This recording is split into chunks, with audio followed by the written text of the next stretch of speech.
Who invited the help to the executive floor? William Whitmore III sneers after deliberately bumping Selena Jenkins's arm, sending his champagne splashing across her silk blouse. 20 white executives freeze, then erupt in laughter-sharp, cruel around the gleaming mahogany table. Golden afternoon light streams through floor-to-ceiling windows, illuminating the dark stain spreading across her chest like a target.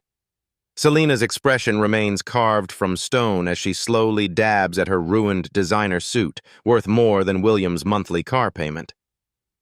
Perhaps she's confused, William's father adds, leaning forward with a predatory smile. The service entrance is downstairs, my dear. Selena's phone illuminates with a message. Confirmed, $5 billion acquisition, ready for your signature. She turns it face down with deliberate calm, her gaze never leaving William's smirking face as his father raises another champagne flute in mock toast. They laugh now, unaware she holds the power to destroy everything they own. 3 hours earlier, Selena Jenkins pulls her modest electric sedan into the visitor parking space at Whitmore Industries Tower. The gleaming glass monolith rises 60 stories into the Manhattan skyline, a testament to old money and older privilege. She straightens her tailored navy suit, checks her reflection in the rearview mirror, and steps out into the bright morning sunshine. The security guards at the executive entrance eye her with immediate suspicion. The taller one steps forward, blocking her path. Delivery entrance is around back, ma'am, he says, not bothering to hide his dismissive glance. Selena pulls out her visitor pass. I have an appointment with William Whitmore. Acquisition meeting, 4th floor boardroom. The guards exchange looks. You'll want the service elevator, the second guard suggests. Executive elevators are for executives, Selena finishes. I'm aware. I'd like to see your visitor policy, please. The guard frowns, then radios his supervisor. After a tense minute, the supervisor arrives and confirms her appointment. The guards reluctantly step aside, their faces tight with disapproval. Meanwhile, in the boardroom, William Whitmore III adjusts his Italian silk tie while his father, William Whitmore II, pours himself a morning scotch. This diversity investment firm, the elder Whitmore says, swirling his drink. They're overpaying by at least $1 billion. Idiots. William laughs. They want to look progressive. We're offloading a failing division and getting praised for our inclusivity. Pure genius. In my day, his father mutters, we didn't have to entertain these people in our boardroom. The elevator doors open on the executive floor. Selena approaches the receptionist, who barely glances up before saying, Janitorial services sign in at basement level. I'm Selena Jenkins, here for the acquisition meeting. The receptionist laughs, thinking it's a joke. Only after Selena produces her identification and meeting confirmation does the woman's smile fade. She makes a hurried call. In the boardroom, William's face sours as he takes the call. Some woman claiming to be from Jenkins Capital is here, he repeats incredulously. Fine, send her up. As Selena follows the flustered receptionist down the hallway, she notices the photos lining the walls, the Whitmore family at exclusive country clubs, political fundraisers, and yacht parties. One photo catches her eye. William shaking hands with Senator Goldman, chair of the Financial Oversight Committee. Selena touches the recording device hidden in her watch, her face revealing nothing. First impressions often reveal the most damning truths, and her recorder captures everything. Selena steps into the boardroom. Conversation dies instantly. 12 pairs of eyes lock onto her. 11 men, 1 woman, all white, all wealthy, all surprised. William recovers first, rising halfway from his chair at the head of the table and looking past her toward the door. You must be Ms. Jenkins's assistant? He asks, his smile condescending. I'm Selena Jenkins, CEO of Jenkins Capital. She extends her hand, voice steady as a surgeon's. The temperature in the room seems to plummet. William's hand hangs suspended for a moment before he takes hers with visible reluctance. Of course, William's father chuckles nervously. We just expected. Someone else, Selena finishes for him, taking the empty seat directly across from William. Shall we discuss the Eastbrook Division acquisition? She opens her leather portfolio and pulls out detailed performance reports. Your prospectus indicates 15% growth potential, but your own quarterly filings suggest -3%. Can you explain the discrepancy? William blinks, then interrupts before any executives can answer. The growth metrics are forward-looking based on projected market shifts. He speaks slowly, emphasizing each syllable. Business valuation can be quite complex. Several executives exchange glances. The lone woman at the table, her nameplate reads Patricia Reynolds, Operations Director Studies. Her notepad intently, a flush creeping up her neck. Complex, yes, Selena agrees, flipping through more documents. Like your employee retention numbers, your public reports claim 80%, but the exit interviews filed with the Department of Labor suggest closer to 40%. William's smile hardens. Perhaps we're getting too deep into the weeds. He claps his hands once. These technical details can wait. Let's not bore our guest. He snaps his fingers at his assistant hovering near the door. Champagne, please. We're celebrating new partnerships today. The assistant scurries out as William leans toward Selena. Jenkins Capital is new to acquisitions of this scale, correct? Primarily focused on diversity initiatives? We manage $52 billion in assets across multiple sectors, Selena replies evenly. Impressive, William says without conviction. And what made you interested in our little division? Surely there are more suitable opportunities for your specific focus. The champagne arrives. William makes a show of accepting the first glass, then pauses. Do you drink champagne, Ms. Jenkins? Or would you prefer something else? His eyes flick to the water pitcher. As William raises his glass for a toast, his smirk promises the real humiliation is yet to come. To new partnerships, William announces, raising his flute. The executives follow suit, a forest of crystal rising in unison. Selena notices her glass is the only one not filled. The server hovers uncertainly until William waves him away. Oh, I'm so sorry, William says with exaggerated concern. Did they miss you? He stands, champagne in hand, and moves to Selena's side. Allow me to correct this oversight. He reaches for the bottle, makes a show of pouring, then stumbles, sending champagne cascading down Selena's blouse. Gasps and poorly disguised laughter ripple through the room. How clumsy of me, William says, offering his pocket square with mock concern. Designer silk, isn't it? Such a shame. Selena accepts the cloth, dabbing at the stain with measured composure. Accidents happen, she says, her voice betraying nothing. William Sr. clears his throat. We have a little tradition at Whitmore Industries. To lighten the mood, each guest shares an amusing anecdote. He launches into a story about his exclusive golf club's charity tournament, where a diversity candidate couldn't tell the difference between a 9-iron and a putter. The executives contribute similar stories: private school mishaps, vacation home disasters, mistaken identities at members-only clubs, each tale carefully crafted to emphasize Selena's outsider status. The subtext is clear. You don't belong here. When Selena's turn approaches, William interrupts smoothly. Perhaps we should spare Ms. Jenkins the embarrassment.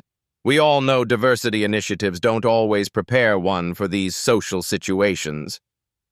Patricia Reynolds stares fixedly at her notepad, knuckles white around her pen. Actually, Selena begins, I was just recalling my days at Harvard Business School. Ah, yes, William cuts in. Affirmative action has opened so many doors. A heartwarming success story, I'm sure. Servers enter with lunch, an elaborate spread of delicacies. William gestures to Selena's plate. Have you ever tried caviar before, Ms. Jenkins? It's quite the acquired taste. He demonstrates with exaggerated movements. A small amount on the blini. That's the little pancake, then a touch of crème fraîche. Selena navigates the complicated place setting with practiced ease, her movements elegant and precise. William's smile tightens at the corners. "Selena, may I call you Selena? Where do you summer?" William asks between bites. "The Hamptons? Martha's Vineyard?" He pauses, affecting realization. "Or perhaps you stay in the city during the hot months. So many do these days." Throughout the ordeal, Selena maintains perfect composure, her face a professional mask. But in flashes, when William turns away, we glimpse something in her eyes. Not hurt, but calculation. Memories surface briefly. Similar boardrooms, similar men, similar tactics throughout her career, each one a stepping stone rather than a stumbling block. William grows increasingly irritated by her poise. His attempts at humiliation slide off her like water from waxed glass. He glances at his father, who gives a slight nod, encouraging escalation. Under the table, Selena's finger hovers over her phone, a contact labeled Protocol Omega, ready to be activated. The champagne on her blouse has dried to a stiff stain, but her resolve has only hardened. William prepares his next insult, unaware he's already set his own destruction in motion. "If you'll excuse me," Selena says, rising with graceful precision. "I need to freshen up." William waves dismissively. "Of course. The little girl's room is down the hall to the left. Patricia can show you." Patricia half rises, but Selena smiles. "No need. I'm sure I can find my way." The moment the boardroom door closes behind her, Selena's composed expression cracks just slightly, a glimpse of cold fury flashing across her features. She walks briskly to the restroom, checks all the stalls to ensure she's alone, then leans against the marble counter, taking one deep, controlled breath. She pulls out her phone and dials. "Marcus, initiate Protocol Omega." "Are you sure?" Her assistant's voice is serious. "Once we start, "I'm sure.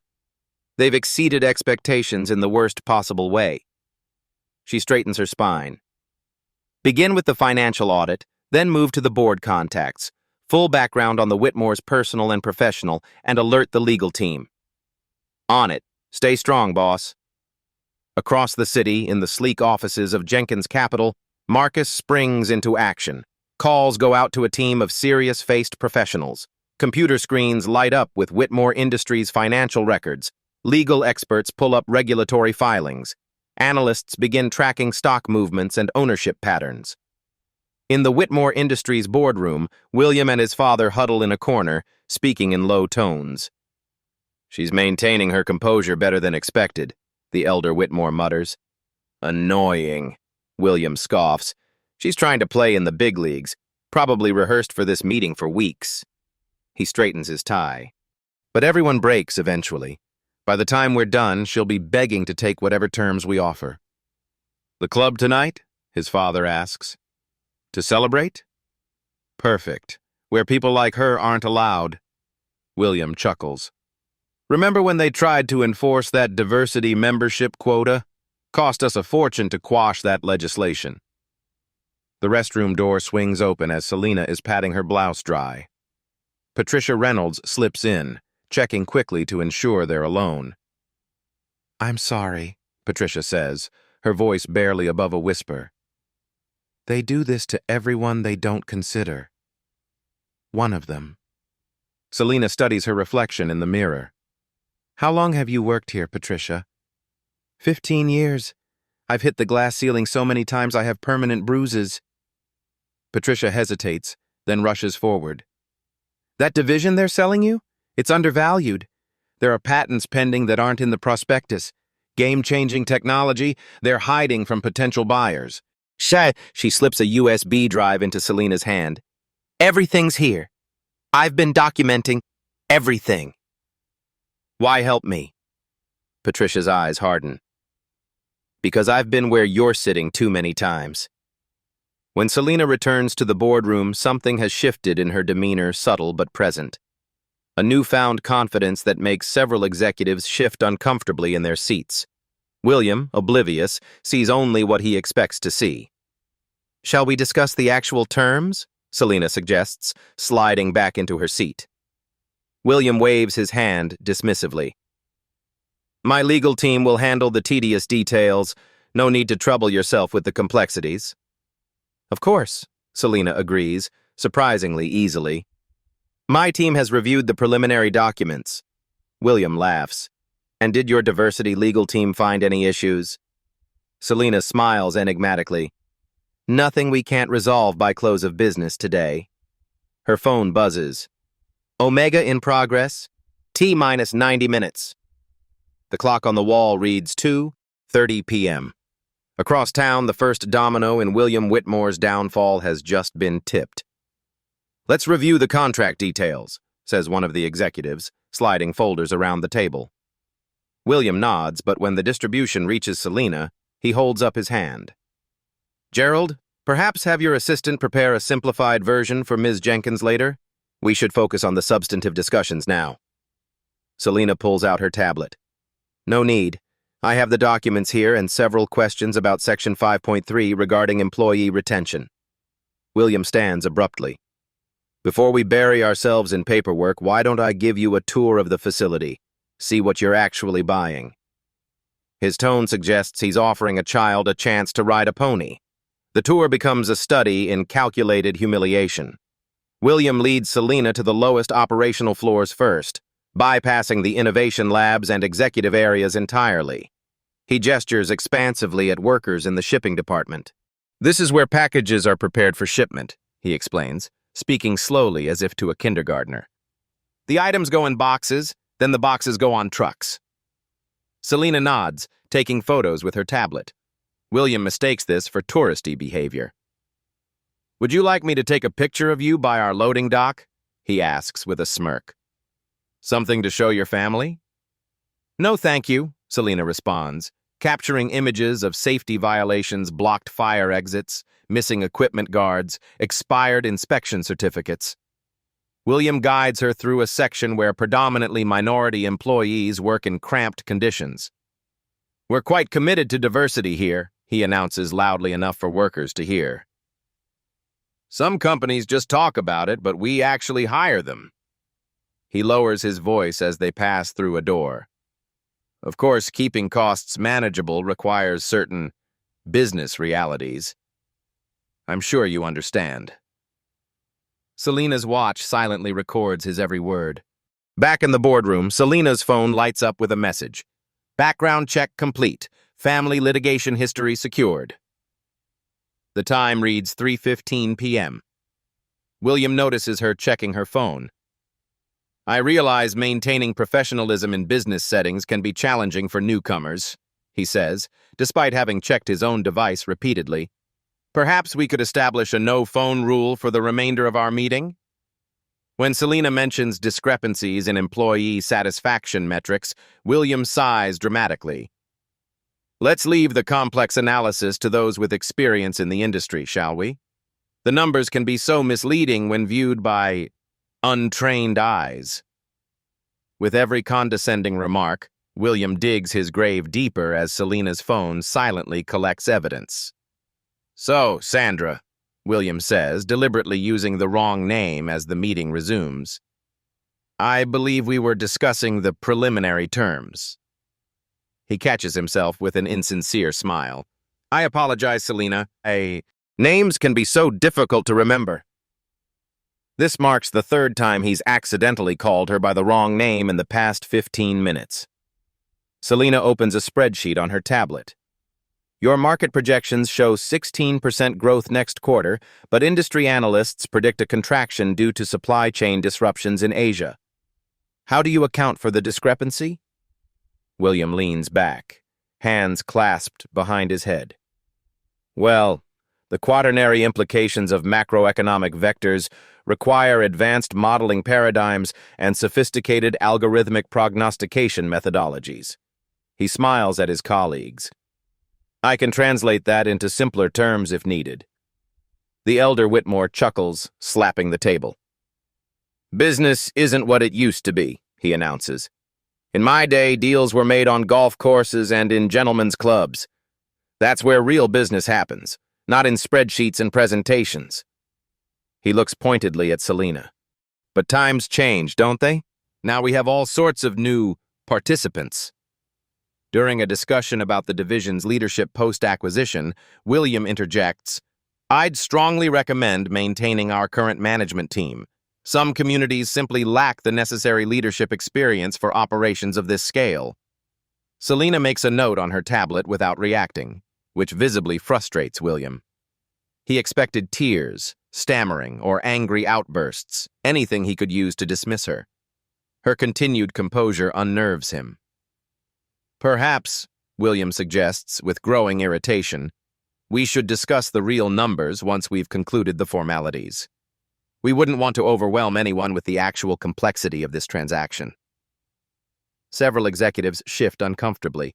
Patricia Reynolds stares intently at her water glass, refusing to make eye contact with anyone. Selena receives another text. "Financial audit complete. Discrepancies documented." The time shows 4 p.m. "I'd like to discuss your valuation methodology," Selena says, turning to the CFO. "The multiples seem unusually high given the division's performance." William cuts in before the CFO can respond. "Let's stick to the agreed price, shall we? We wouldn't want to confuse anyone with advanced financial concepts." He turns to his colleagues with a stage whisper. "Diversity initiatives cost more than they're worth, but the PR benefits are occasionally useful." At precisely 4:15 p.m., every phone in the room except Selena's begins to vibrate with urgent messages. "I believe we've covered the essentials," William announces, nodding to his assistant. "Let's proceed with the formalities of the preliminary signatures." The assistant hurries forward with an elegant leather folder. William opens it with a flourish, revealing a stack of documents. "Jennifer," he calls to another assistant hovering by the door, "please bring Ms. Jenkins the simplified explanation document we prepared." "Nay." He turns to Selena with a patronizing smile. "We took the liberty of creating a more accessible version. All the legal terminology can be quite overwhelming." "That won't be necessary," Selena replies, glancing at her watch. 4:30 p.m. "I'm familiar with standard acquisition agreements." William laughs, the sound echoing off the boardroom's glass walls. "Confidence is admirable, even when misplaced." He winks at his colleagues, several of whom now appear distinctly uncomfortable. William's father leans forward, his signet ring catching the light.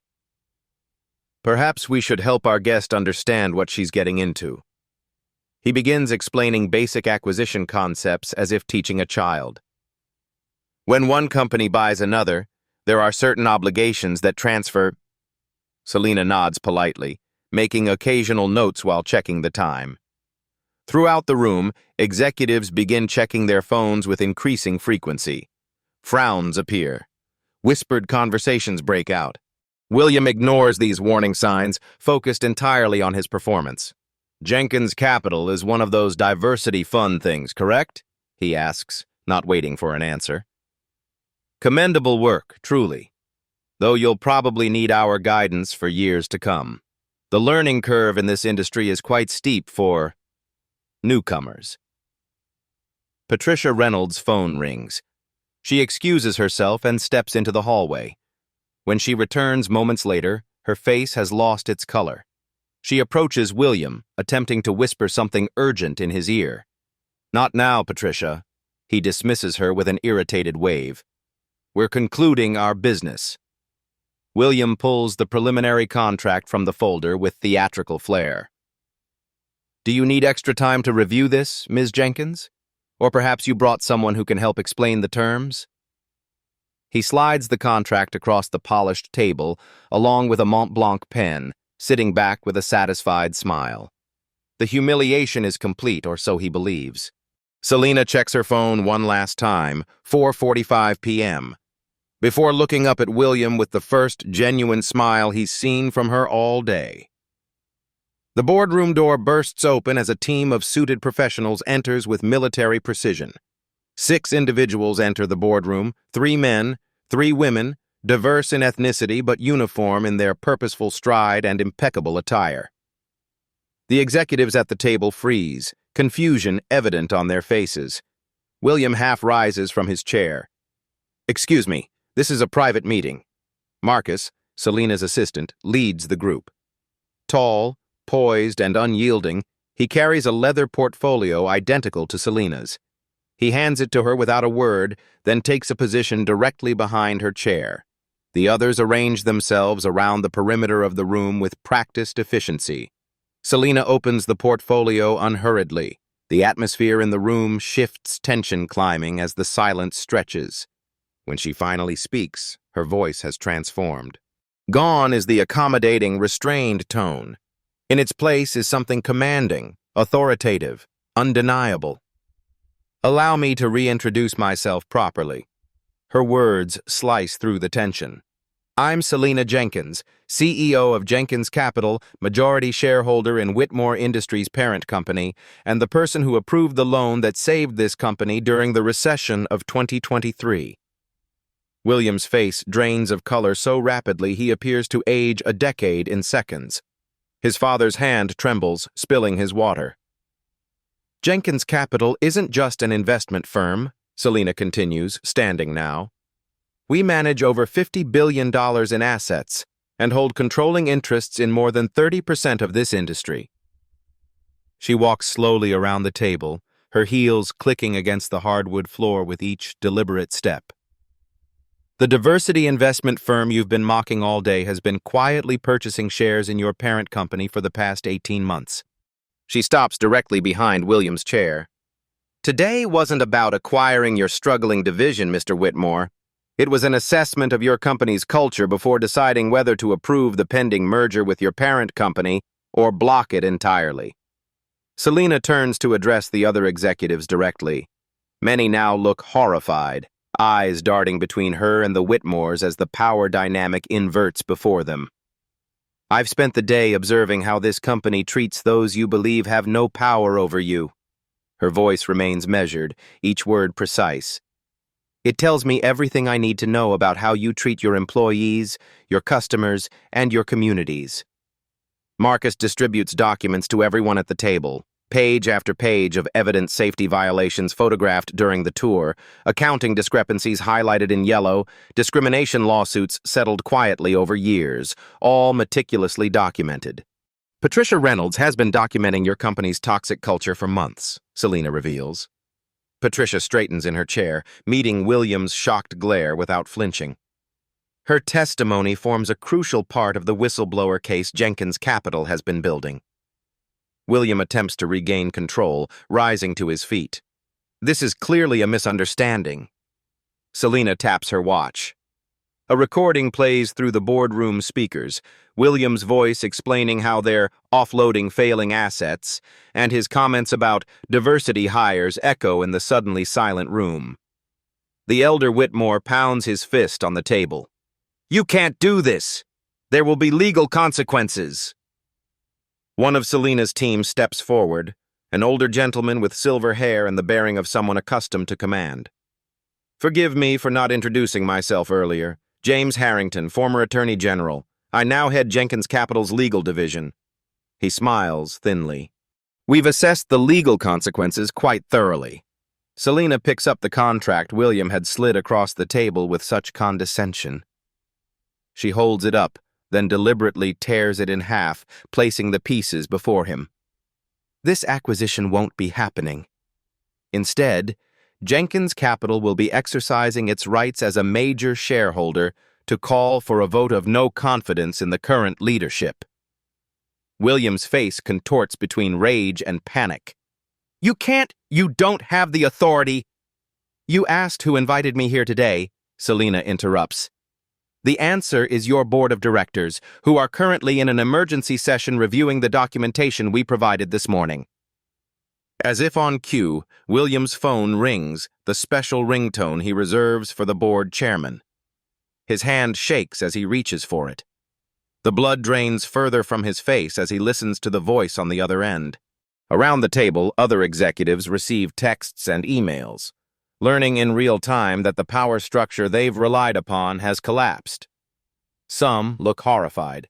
Others appear almost relieved. Patricia Reynolds catches Selena's eye across the table. For the first time today, she allows herself a small, satisfied smile. The elder Whitmore slumps in his chair, suddenly looking every one of his 73 years, the realization dawning that his dynasty ends today.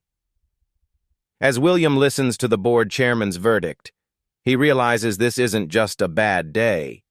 It's the end of life as he knows it. The aftermath unfolds with the precision of a military operation. Within hours of the boardroom confrontation, Whitmore Industries transforms into ground zero of corporate upheaval. Security escorts William and his father from the building, their access badges deactivated, personal items packed in cardboard boxes, the ultimate corporate humiliation they've inflicted on countless others. The emergency board meeting continues well into the evening.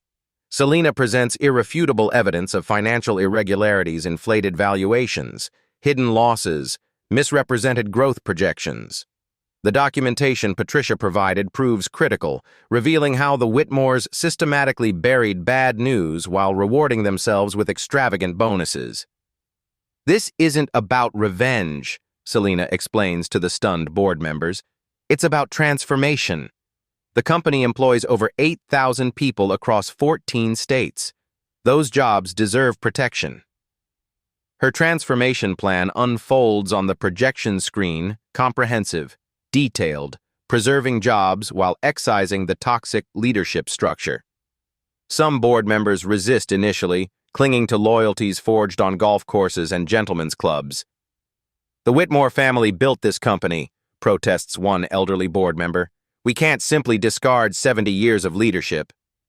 Selena nods respectfully. "The Whitmores did build something significant, but they've been dismantling it from within for the past decade." She pulls up employee satisfaction metrics, turnover rates, declining market share. The name on the building doesn't matter if the foundation is crumbling. As resistance continues, Marcus steps forward, distributing proxy documents. "Jenkins Capital has secured voting agreements from 6 other major shareholders. Combined with our holdings, we control 53% of voting shares." The room falls silent. They have the votes. Resistance transforms instantly into collaboration. Across town, William paces his penthouse, phone pressed to his ear. "Charles, it's William. I need your help with a situation." The call goes to voicemail. He tries another number. Same result. And another. And another. His father sits in a leather chair, staring at a 40-year-old bottle of scotch. "They're not answering because they already know," he says flatly. "News travels fast in our circles." The family lawyer arrives, his expression grave. "The evidence is substantial," he explains, spreading documents across the dining table. "Financial regulators have been notified about potential securities violations. There's talk of criminal charges." "That's absurd," William snaps. "We've done nothing illegal." The lawyer sighs. "The line between aggressive accounting and fraud is thinner than you might think. And the recording of you discussing hiding assets from potential buyers, that crosses the line." "It was a private conversation." "In a place of business, with recording notices posted in every room standard Whitmore Industries policy that you implemented." The lawyer closes his portfolio. "The irony isn't lost on me." Back at Whitmore Industries the next morning, Selena addresses employees in a series of town halls. She stands on the same factory floor where William had condescended to workers just yesterday. "Change is coming," she announces without preamble. Not layoffs, not downsizing, but transformation. This company has tremendous potential and dedicated workers. What it's lacked is leadership that respects both. An employee raises her hand. "Why did you let them humiliate you instead of revealing who you were immediately?" The room falls silent, everyone wondering the same thing. Selena considers the question carefully. Power used only for personal vindication accomplishes nothing. I needed to experience what employees here experienced daily. Only then could I understand what truly needed to change. Another employee stands. I've worked here 18 years, been passed over for promotion 7 times, watched less qualified people advance because they belonged to the right clubs. His voice shakes slightly. Will things really be different now? Yes, Selena promises. Not because I say so, but because we're implementing structural changes that make it impossible for the old system to continue. Promotion criteria will be transparent, pay equity will be mandatory, and every executive's compensation will be tied directly to employee satisfaction metrics. As word spreads through the company, people begin sharing stories: discrimination, harassment, opportunities denied. Patterns emerge, departments identified as particularly problematic, managers named repeatedly. Selena's team documents everything, building the blueprint for systematic change. By mid-afternoon, William attempts to enter the building through the executive entrance. Security stops him, his access revoked. He demands to see the board, to address his employees. Security remains immovable. "Do you know who I am?" William shouts, his composure finally shattering completely. "Yes, sir," the guard replies calmly. "That's why I can't let you in." Employees gather at windows, watching the scene unfold. Some record it on phones. William Whitmore III, whose family name adorns the building, being escorted to the sidewalk. The same humiliation he inflicted on countless others now returns to him tenfold, witnessed by hundreds. That evening, Selena meets with Patricia Reynolds in her office, formerly William's office, the pretentious hunting trophies and oil paintings already removed. "I'd like you to consider a permanent executive position," Selena says. "Executive Vice President of Operations." Patricia hesitates. "There will be backlash. People loyal to the Whitmores still remain." "Yes," Selena acknowledges. "Change never comes without resistance." She walks to the window, looking out at the New York skyline. "I was 26 when I encountered my first William Whitmore. A different name, different company, same attitude. He explained basic finance to me despite my MBA and CFA, then took credit for my investment strategy." Selena turns back to Patricia. "I could have left, found another firm. Instead, I stayed, built alliances, documented everything, and eventually bought enough shares to join the board. 6 months later, he was gone." "And that became your strategy?" Patricia asks. "Changing the system requires people willing to step into power when given the opportunity." Selena returns to her desk. "The question is, are you ready to step into yours?" Patricia straightens her shoulders. "When do I start?" Meanwhile, William makes increasingly desperate calls to political connections. Senator Goldman, whose photograph with William hung prominently in the hallway, finally answers. "Bill, I can't be associated with this situation," the senator says briskly. "The committee is opening an inquiry into the allegations. My office will be issuing a statement distancing myself from Whitmore Industries." "We've donated millions to your campaigns," William protests. "Which is precisely why I need to create distance. The optics are problematic." The call ends. William stares at his phone in disbelief. The protection he's counted on his entire life, his name, his connections, his privilege, evaporates in real time. His father shuffles into the room, suddenly aged beyond his years. "The club called. Our memberships have been placed under review." He sinks into a chair. "Your grandfather founded that club." For the first time, William confronts the possibility that his actions have consequences that his money can't erase. The realization comes decades too late. Across the financial district, news spreads through whispered conversations and encrypted messages. Executives check their own company cultures, suddenly worried about their own Selena Jenkins hiding in plain sight. Diversity initiatives receive unexpected support from previously resistant board members. Committees examine promotion patterns and pay equity with newfound urgency. What began as one woman's strategic patience becomes an inflection point. Not because Selena Jenkins sought vengeance, but because she leveraged power to create systemic change. 3 days after the boardroom confrontation, the Whitmore Industries sign is removed from the building. Employees gather in the lobby, watching in silence as 70 years of history is dismantled letter by letter. When the last piece comes down, spontaneous applause erupts, not celebrating destruction, but the possibility of something better rising in its place. As William drowns his sorrows at his empty penthouse, his lawyer arrives with worse news. The Senate Subcommittee on Corporate Ethics has issued a subpoena. 1 month later, William Whitmore III sits before the Senate Subcommittee on Corporate Ethics and Responsibility. The wood-paneled chamber feels suffocating, cameras tracking his every movement, microphones amplifying his increasingly strained breathing. His expensive suit, the armor he's worn his entire life, now feels like a costume, ill-fitting and obvious. Directly across from him sits Senator Goldman, the same man who appeared in those photographs in the Whitmore Industries hallway, the same man who accepted his campaign donations and invitations to private hunting retreats. Today, Goldman's face reveals nothing but professional distance. "Mr. Whitmore," Goldman begins, shuffling papers with deliberate slowness, "this committee is investigating allegations of corporate malfeasance, discriminatory practices, and potential securities fraud at Whitmore Industries under your leadership." William adjusts his tie. "Senator, with all due respect, I believe I'm the victim here. What happened was essentially corporate espionage. Jenkins Capital."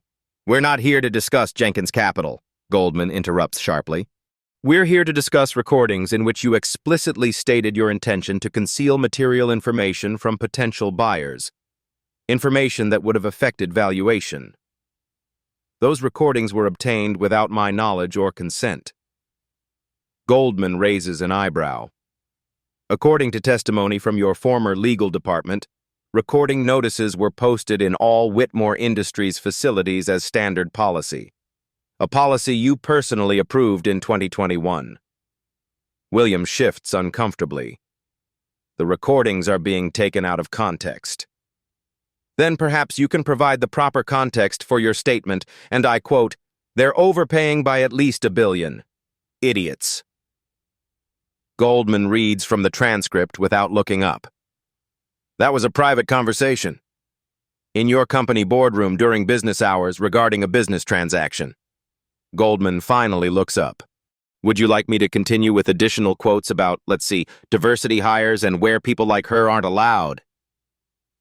In the gallery, William's father watches, his face ashen.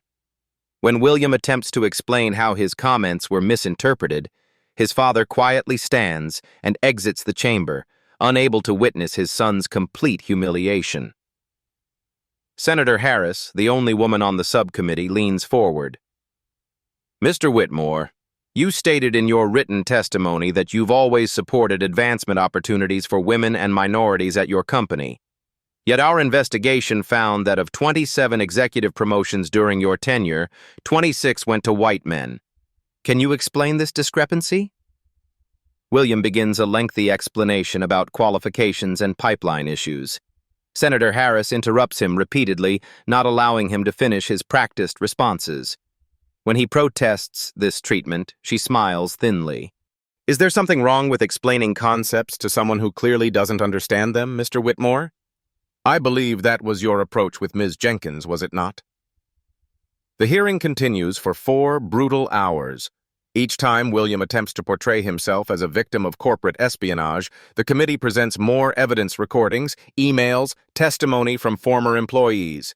The systematic pattern of discrimination, financial misrepresentation, and toxic leadership becomes increasingly undeniable. As the hearing concludes, Senator Goldman delivers the final blow. "This committee is forwarding our findings to the Securities and Exchange Commission and the Department of Justice for review. We believe there is substantial evidence of securities violations that warrant further investigation." Outside the hearing room, reporters swarm William. Microphones thrust toward his face as he attempts to push through the crowd. "Mr. Whitmore, is it true your membership at Evergreen Country Club has been revoked? What's your response to the class action lawsuit filed by former female executives?" From the periphery, a female reporter steps forward. Her face triggers a vague recognition in William's memory. Mr. Whitmore, Rebecca Chen from Financial Times. We've met before. I interviewed for a financial analyst position at your company 3 years ago. You told me that pretty girls don't need to understand the numbers. Do you remember that conversation? The question broadcasts live across financial news networks. William's face contorts as he pushes past without answering, his lawyer hurrying him toward the exit. That evening, William returns to his penthouse to find eviction notices taped to the door. Inside, his phone rings constantly, former friends and business associates calling not to offer support, but to distance themselves from the toxic fallout of his downfall. The final humiliation arrives via courier, a formal letter from Evergreen Country Club.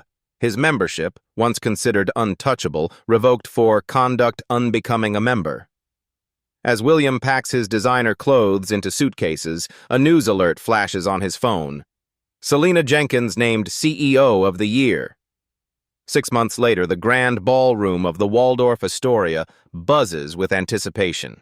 Industry leaders, financial journalists, and government officials gather for the annual Financial Leadership Conference. Center stage stands Selena Jenkins, poised and powerful, addressing the crowd not as an outsider, but as the voice of transformation. Today, I'm pleased to announce the Transparency Initiative, she states, her voice carrying through the hushed room. A coalition of 37 major corporations committing to measurable standards for workplace equity, bias training, and executive diversity. Behind her, the screen displays the initiative's founding companies, including former allies of Whitmore Industries, who now scramble to distance themselves from the scandal and align with the new power structure. Corporate logos flash across the screen, each representing billions in market capitalization, all now publicly committed to systemic change. This isn't charity or public relations, Selena continues. The data is irrefutable. Companies with diverse leadership outperform their peers by 36%. Inclusive workplaces show 60% better decision-making outcomes. This is about competitive advantage in a global marketplace. The newly renamed Jenkins Whitmore Corporation, JWC, leads the coalition, with Patricia Reynolds standing prominently among the executive team, now Executive Vice President of Operations. The transformation extends beyond symbolism. Employee resource groups flourish across JWC divisions. Promotion criteria have been standardized and made transparent. Pay equity audits occur quarterly rather than annually. Across the industry, companies implement similar changes, not from altruism, but survival instinct. No one wants to become the next Whitmore. Recruitment firms report unprecedented demand for diverse executive candidates. Business schools rush to update case studies, using the Whitmore downfall as a warning and the JWC transformation as a blueprint. In a modest office across town, William Whitmore III sits at a standard-issue desk, reviewing entry-level market analyses. The nameplate on his door reads simply William, the famous surname now a liability rather than an asset. His calls to former contacts go unreturned. Investment firms that once courted his family's business now cite policy restrictions against working with him. On the television mounted in the corner of the break room, Selena accepts the CEO of the Year award. William pauses, coffee cup halfway to his lips, watching her confident stride to the podium. Something crosses his face. Not quite remorse, but recognition. He underestimated her, categorized her, dismissed her based on appearances. The consequences of that miscalculation have rewritten his life completely. The industry landscape continues its rapid evolution. Venture capital firms begin requiring diversity metrics before funding. Institutional investors add workplace culture to their due diligence processes. What began as one woman standing her ground against humiliation transforms into a movement with financial implications too significant to ignore. Competitors who initially mocked JWC's woke policies now scramble to replicate them as the company's stock outperforms market indices by 23%. Analysts attribute the growth to improved decision-making, stronger talent retention, and the brand advantages of leading on social equity. Change ripples through boardrooms across the financial sector, not because it's right, but because it's profitable. In the ruthless calculus of capitalism, Selena has accomplished what moral arguments alone never could, making inclusion a competitive necessity rather than a charitable option. As Selena leaves her office late one evening, her assistant hands her an unexpected letter with a familiar name on the return address. 1 year later, Selena sits in her office at JWC headquarters, formerly Williams Domain, now transformed. Where dark mahogany and hunting trophies once created an atmosphere of intimidation, warm lighting and collaborative spaces foster conversation. The floor-to-ceiling windows remain, but the view has changed, not just the skyline, but the perspective. On her desk rests a letter she's been considering for 3 days. The return address reads, William Whitmore III, the handwriting precise but less confident than she would have expected. After careful consideration, she had agreed to a meeting. William enters precisely on time, the security guard escorting him with professional courtesy. His appearance shocks her momentarily, the designer suits replaced by off-the-rack business casual, the imperious posture now slightly stooped. He looks older, humbled, diminished. "Thank you for seeing me," he begins awkwardly, declining her offer to sit with a shake of his head. "I won't take much of your time." He delivers an apology that sounds rehearsed yet sincere, uncomfortable in its vulnerability. The words themselves matter less than the effort they represent. William Whitmore III has never apologized to anyone for anything in his life until now. When he finishes, Selena remains silent for a moment, studying him. Then she shares a story she didn't tell during their first meeting about her father, who worked as a janitor at a financial firm similar to Whitmore Industries, who wore a suit to work every day only to change into maintenance clothes in the staff bathroom, who was treated with the same dismissive contempt William had shown her. "He taught me that power without compassion becomes cruelty," she explains, "that success measured only in dollars creates poverty of character. My mission has never been about personal advancement, William. It's about ensuring power is exercised with responsibility." William shifts uncomfortably. "Did you orchestrate my downfall from the beginning? Was it all a trap?" Selena shakes her head.